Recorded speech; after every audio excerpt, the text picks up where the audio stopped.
गुरु ब्रह्मा गुरु विष्णु गुरुदेवो महेश्वर गुरु साक्षात् परम ब्रह्म तस्मै श्री गुरुवे नमः।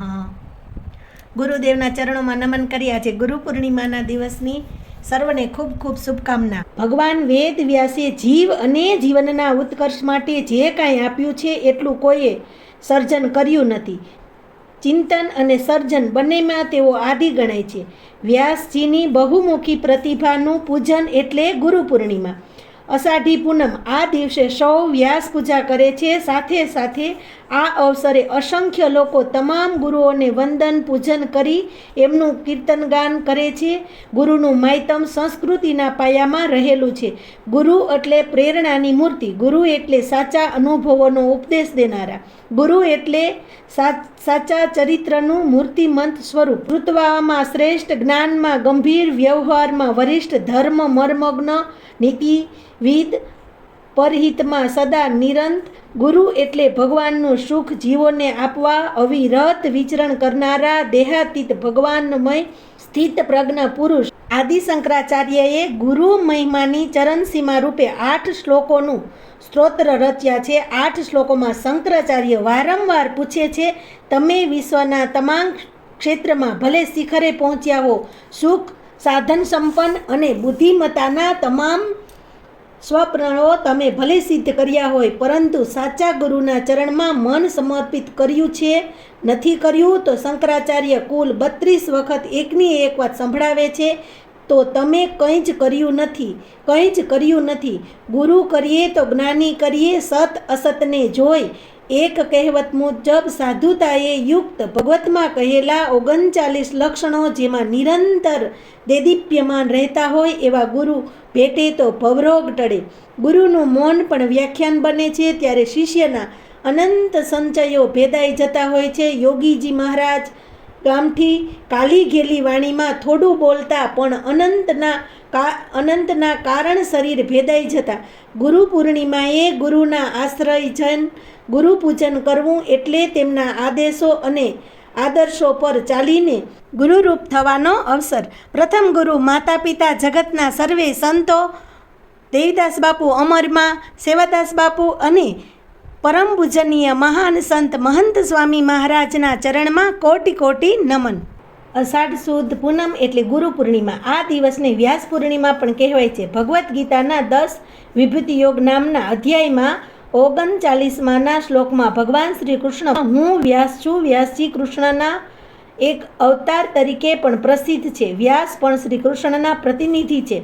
વ્યાસજીને વેદ વ્યાસ પણ કહે છે। તેઓનો જન્મ દિવસ એટલે વ્યાસ પૂર્ણિમાનો દિવસ।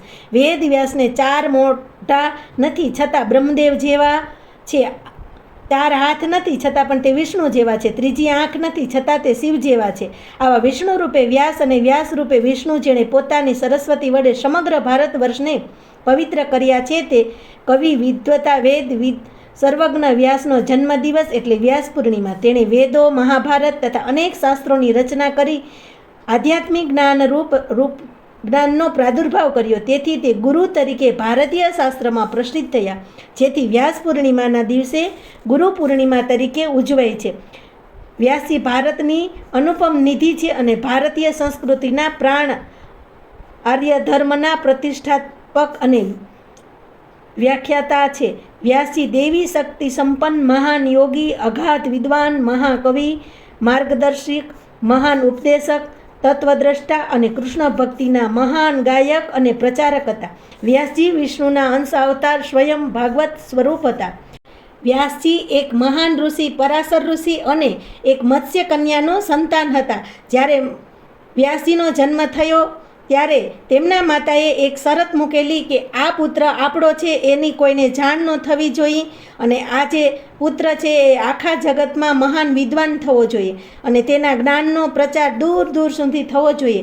આ શરત પરાશર મુનિ માની જાય છે। આમ ઋષિ પરાશર અને સત્યવતીના સંબંધથી પુત્રનો જન્મ થાય છે। તે દિવસ હતો અષાઢ સુદ પૂર્ણિમા, જે વ્યાસ પૂર્ણિમા તથા ગુરુ પૂર્ણિમા તરીકે ઓળખાય છે। પિતાના આશીર્વાદથી તે જ્ઞાની અને વિદ્વાન અને શાસ્ત્રોના રચયિતા બને છે। વેદ વ્યાસ તેની માતાના આશીર્વાદ લઈ જંગલમાં તપશ્ચર્યા માટે ચાલ્યા જાય છે અને તેની માતાને વચન આપતા જાય છે કે જ્યારે તે બોલાવશે ત્યારે તેની પાસે આવી જશે. વેદોની, શાસ્ત્રોની, મહાભારત વગેરેની રચનાર હોવાથી તેઓ વેદવ્યાસ તરીકે પ્રસિદ્ધ થયા. તેઓ ભારતીય મત પ્રમાણે મહર્ષિ વેદવ્યાસ એક ઐતિહાસિક મહાપુરુષ હતા. વ્યાસ શબ્દનો અર્થ વ્યવહાર કરનાર, ગોઠવનાર, વિસ્તાર કરનાર એવો થાય છે. વ્યાસના અન્ય નામો કૃષ્ણ, દેપાયન શુદ્ધ, માધવ, સત્યભારત, સત્યવ્રત, કાનિન, વાસુદેવ વગેરે છે. વ્યાસ એક પદવી છે. વ્યાસના શરીરનો રંગ શ્યામ હતો, તેથી કૃષ્ણ અને દેપાયનમાં એમનો જન્મ થયો, માટે દેપાયન. આમ તેઓ કૃષ્ણ દેપાયન નામે ઓળખાયા. પહેલાં એક જ વેદ હતો. વેદમાં માત્ર ઋચાઓ જુદા જુદા ઋષિઓ પાસે જુદા જુદા સ્થળે વેર વિખેર હતા. એ બધા એકત્ર કરીને વેદના 4 સંહિતા ઋગ્વેદ, યજુર્વેદ, સામવેદ, અથર્વવેદ આમ વિભાગ કર્યા, જેથી પણ તેનું નામ વેદવ્યાસ તરીકે પ્રસિદ્ધ છે. બદ્રીવનમાં રહી ઉગ્ર તપશ્ચર્યા કરવાથી બદ્રીનારાયણ અને પરાશર ઋષિના પુત્ર હોવાથી પરાશર્ય નામે પણ ઓળખાય છે. મહર્ષિ વેદવ્યાસના વ્યક્તિત્વના સૂત્રો ભાગવતોના વિવિધ પાસા આવે છે. મહાભારત પુરાણ આજ સુધી પાથદર્શક અને શ્રદ્ધાસ્પર્શક મનાય છે. ભક્ત કવિ ભગવાન શ્રી કૃષ્ણના, તેની ભક્તિના તે મહાયોગ અને પ્રચારક છે. મહર્ષિ વેદવ્યાસ બ્રહ્મસૂત્ર ભાગવતનો 11મો સ્કંદ, ગીતા, આધ્યાત્મક, રામાયણ, મહાભારતમાં વ્યાસના દાર્શનિક વિચારો છે. મહાન ઉપદેશક હતા વેદવ્યાસ. પરોપકાર, પુણ્ય અને પરપીડા આપવી એ પાપ છે, આવા અનેક સત્ય ઉપદેશો જનતા જનાર્દનની ભલાઈ માટે આપ્યા. વિશ્વ પ્રેમની પ્રતિષ્ઠા અને મહાન સ્વરૂપની સ્થાપના કરી.